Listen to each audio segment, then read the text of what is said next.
ایک نوجوان لایا گیا تھا اور یہ کہا گیا تھا اس کا جنازہ پڑھا دو۔ عبدالقادر نے کہا جنازہ کسی اور سے پڑھوا لو، کہا نہیں حضور آپ ہی جنازہ پڑھا دیجئے۔ عبدالقادر فرماتے ہیں عبدالقادر ہمیشہ مردوں کا جنازہ پڑھاتا ہے، کہا حضور مردہ ہی تو ہے، اس کا جنازہ آپ کو پڑھانا ہے، کہا میں کہتا ہوں کسی اور سے پڑھوا لو، نہیں حضور آپ ہی سے پڑھانا ہے۔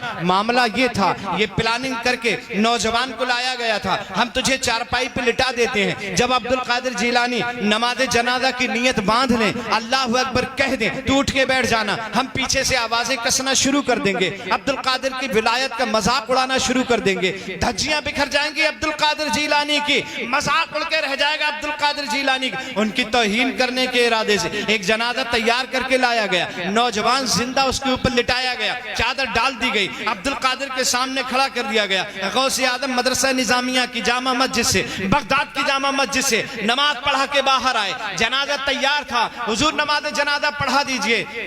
عبدالقادر کہتے ہیں کسی اور سے پڑھوائی، نہیں حضور آپ سے پڑھوانے کا ارادہ ہے، کہا ٹھیک ہے مجھ سے پڑھوانے کا ارادہ ہے۔ جنازے کے سامنے بڑے، مصلی بچھایا گیا، عبدالقادر مصلی پہ کھڑے ہو گئے اور اس کے بعد فرمایا صفیں درست ہو گئیں؟ ہاں صفیں درست ہو گئیں، تو کہ میں نماز جنازہ کی نیت کر لوں؟ ہاں نماز جنازہ کی نیت کر لو۔ بھائی اتنا کہنا تھا، عبدالقادر نے نماز جنازہ کی نیت کر لی، جب نیت باندھی تو پیچھے لوگ صف میں یہ سوچ رہے تھے اب نوجوان اٹھ کے کھڑا ہو جائے گا، اب غوث اعظم کا مذاق بن کے رہ جائے گا۔ پہلی تکبیر ہو گئی تھی، نوجوان نہیں اٹھا، اب دوسری تکبیر عبدالقادر جیلانی نے کہہ دی، نوجوان نہیں اٹھا۔ باپ غصے میں ہے، چچا غصے میں ہے، پڑوسی غصے میں ہے، عبدالقادر جیلانی کے دشمن غصے میں ہیں، یہ نوجوان اٹھتا کیوں نہیں؟ پلاننگ کے مطابق کام کرتا کیوں نہیں؟ اس سے کہا تھا تکبیر جب ہو جائے تو اٹھ کے بیٹھ جانا، ہم ہلہ کر دیں گے، چلانے لگیں گے، مذاق اڑانے لگیں گے، یہ اٹھ کر کیوں نہیں بیٹھ رہا ہے؟